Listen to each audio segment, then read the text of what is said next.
For the Edmonton Oilers, life without Connor McDavid in the past hasn't been particularly sweet to them, and they were heading into Nashville to play against a Predators team who had won 3 of their last 4 heading into that game.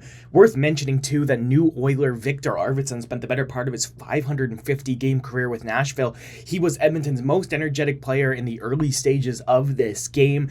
How did that work out? Well, I'll tell you in a second. Before I do, though, hit that subscribe button to help support the channel. That would go a very, very long way. So yeah, as I was mentioning, Edmonton and Nashville facing off in Music City. Arvidsson opens the scoring up, but give Vasily Podkolzin his fair share of credit on this play. He wins the puck along the wall, gives it to Draisaitl, and at the side of the net, Arvidsson scores. He gets the monkey off the back, 1-0 Oilers, Arvidsson's first as an Oiler.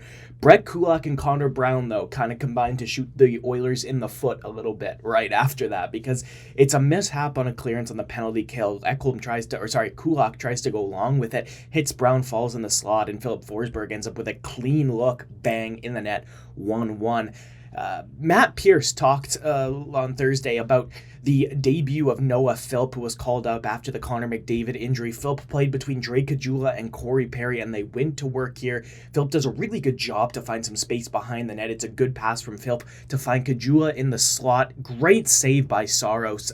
But right there, Corey Perry scores on the rebound. Edmonton retake the lead at 2-1. Both teams had solid chances as the first period went on. Both Calvin Pickard and Jussi Saros, though, were able to shut their respective doors.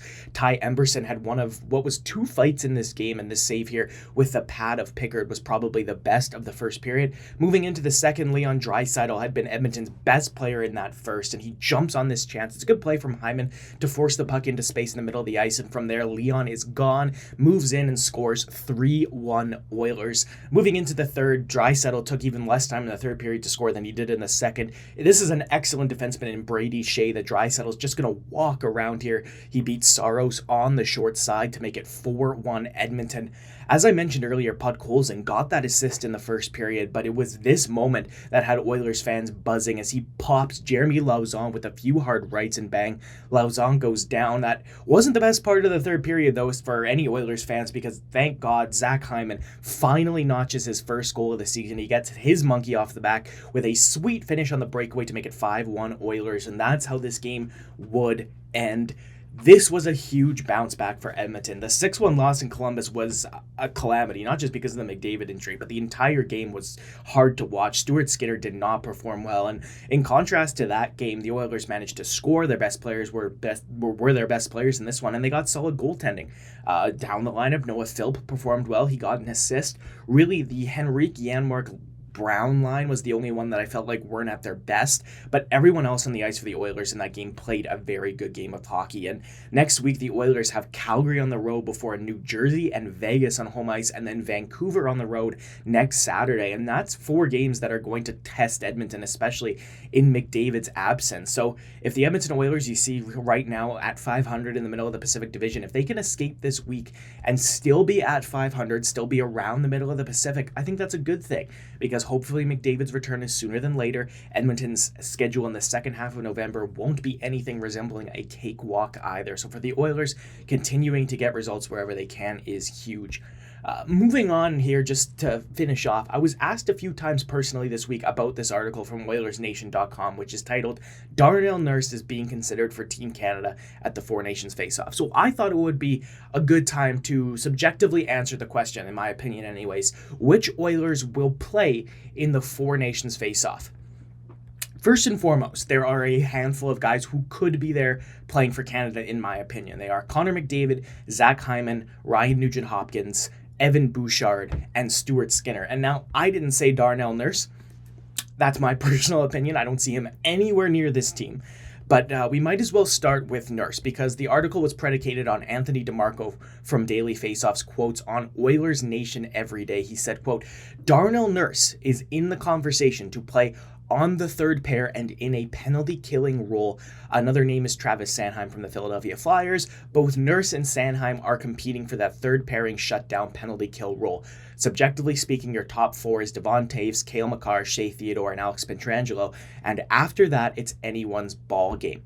Listen, I know we all live in the Edmonton market. I know we see a lot of these Oilers players, and I know this market's very fond of them. Here's your unfortunate objective truth. Unless things drastically change between now and the roster announcement that's going to be in early December, the only Oiler representing Canada is going to be Connor McDavid. I know it's been a long time since the last best on best, which was not, in fact, the 2016 Sochi Olympics, because those Olympics took place in 2014, but it was the 2016 World Cup in Toronto. However, if you do remember the previous best on best competitions, like the actual Sochi Olympics in 2014 or the Vancouver Olympics in 2010 that happened in the middle of a season, the team selections were largely predicated on the current form of the players. Think back, in 2014, defending Art Ross Trophy Martin St. Louis wasn't initially selected for the team. He only came in as an injury replacement. He had just won the Art Ross Trophy the year prior, but Chris Kunitz, who was in the middle of the only 30-goal season of his career, was selected. Chris Letang was a Norris Trophy finalist in 2013, but when push came to shove, he was passed over for Dan Hamhuis, who was playing better hockey, better suited for that team heading into the tournament.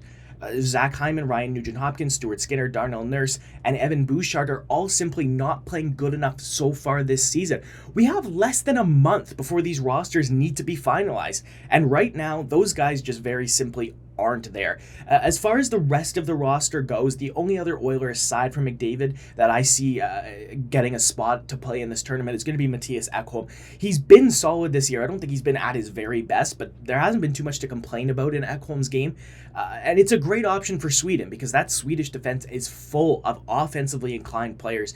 Aside from McDavid and Ekholm, though, I wouldn't personally want to get your hopes up for more Edmonton representation at the tournament, especially when you consider at this point Connor McDavid's injury just earlier this week was said to be a 2 to 3 week absence.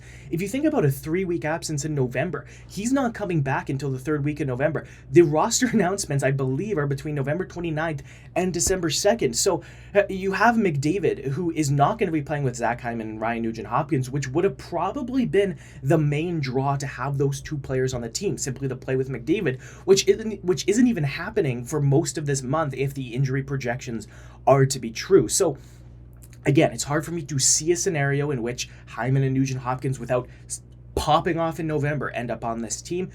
I don't think Evan Bouchard and Darnell Nurse are going to play either. If you're looking for more offensively capable defensemen, there's a long list of guys that I want there ahead of Bouchard. If you're looking for a third pair shutdown defenseman, there's an even longer list of names that I would pick for that third pair, including the one that was said, Travis Sanheim. So again, Connor McDavid's going to be there. He's going to be the best player in the tournament.